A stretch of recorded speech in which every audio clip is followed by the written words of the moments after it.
उत्तराखंड विधानसभा चुनाव में भारतीय जनता पार्टी ने जीत हासिल की है।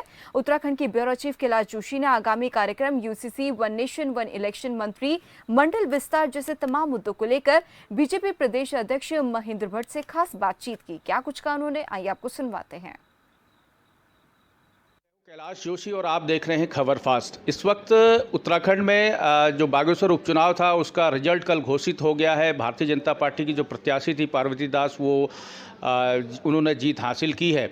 उसी प्रकरण पर बात करने के लिए इस वक्त भारतीय जनता पार्टी उत्तराखंड के जो प्रदेशाध्यक्ष हैं महेंद्र भट्ट जी, वो हमारे साथ इस वक्त मौजूद हैं और खबर फास्ट से चुनाव के रिजल्ट आने के बाद एक्सक्लूसिव बातचीत करने के लिए भट्ट जी हमारे साथ हैं। भट्ट जी, सबसे पहले तो आपका स्वागत है खबर फास्ट पर। जी बहुत धन्यवाद। बागेश्वर उपचुनाव में आपने जीत हासिल की है और कांग्रेस ने कांटे की टक्कर जो है भारतीय जनता पार्टी के प्रत्याशी को दी है। किस प्रकार से आप इसको देख रहे हैं इस चुनाव को? देखिए, भारतीय जनता पार्टी की दृष्टि से मैं कह सकता हूँ हमारे लिए बहुत महत्वपूर्ण चुनाव था और मैं बागेश्वर की जनता का हृदय आभार व्यक्त करता हूँ, वहाँ कार्यकर्ताओं के प्रति धन्यवाद करता हूँ कि सब ने में एक प्रकार से चुनाव में जो अपनी भूमिका निभाई उसका ही सुखद परिणाम ही रहा है। ये ठीक है कि जब सारे विपक्षी दल एक होकर लड़ते हैं तो चुनौती स्वाभाविक रूप से दिखाई देती है और उस चुनौती को हमने पार किया। प्रदेश के माननीय मुख्यमंत्री जी के प्रति वहाँ की जनता ने विश्वास व्यक्त किया। चंद्रमोहन दास जी के कार्यों पर वहाँ की जनता ने मोहर लगाई। नरेंद्र भाई मोदी जो देश के हमारे प्रधानमंत्री, उनसे लोगों की अपेक्षाएं, उस अपेक्षाओं को जो क्षेत्र में काम हुए हैं उस पर ये मोहर थी। तो मैं कह सकता हूँ कि सुखदायी परिणाम हमारे पक्ष में रहा है और ये सेमीफाइनल था। फाइनल के लिए कार्यक्रम में उत्साह खड़ा होगा और हम लोकसभा की 5 सीटों भी हम जीतेंगे। अच्छा, वन नेशन वन इलेक्शन को लेकर मुख्यमंत्री का एक बड़ा बयान आया है, बड़ा विजनरी बयान इसको कह सकते हैं। उन्होंने कहा है कि मैं कुर्सी छोड़ दूंगा वन नेशन वन इलेक्शन के लिए। आप इस बयान को किस प्रकार से देख रहे हैं? देखिए, प्रधानमंत्री मोदी जी का बहुत बड़ा विजन है और देश के अंदर एक साल एक साथ चुनाव हों, ये पिछले लंबे समय तो रहा ही है। शुरुआती लोकतंत्र जब भी वह तो पहले 67 तक के चुनाव तो मुझे लगता है कि वह एक ही बार में होते थे, विधानसभा था लोकसभा का चुनाव। लेकिन बाद में विकृतियाँ बनती गई और अब हर वर्ष 2-3 चुनाव हो रहे हैं।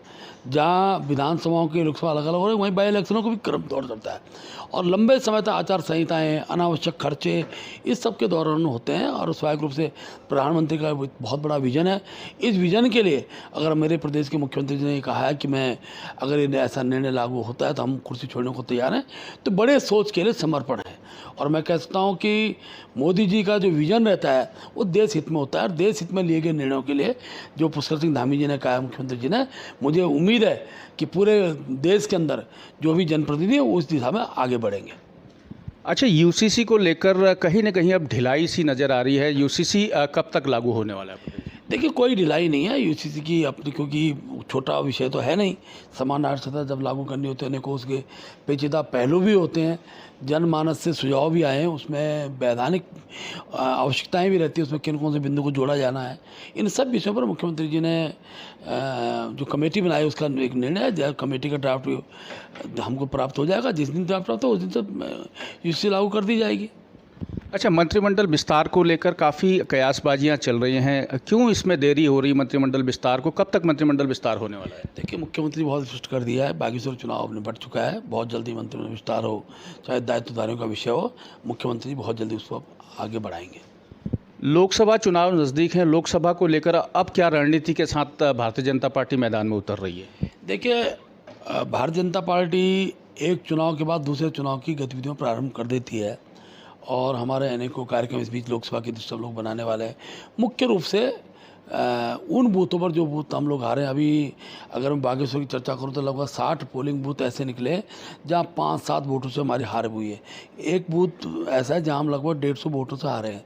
तो इन सब बूथों के हार की समीक्षा का विषय रहेगा, हमारे सांसदों का प्रवास रहेगा, हमारे मंत्रीगणों का प्रवास रहेगा, हमारे प्रदेश के पदाधिकारियों को हम शक्ति केंद्र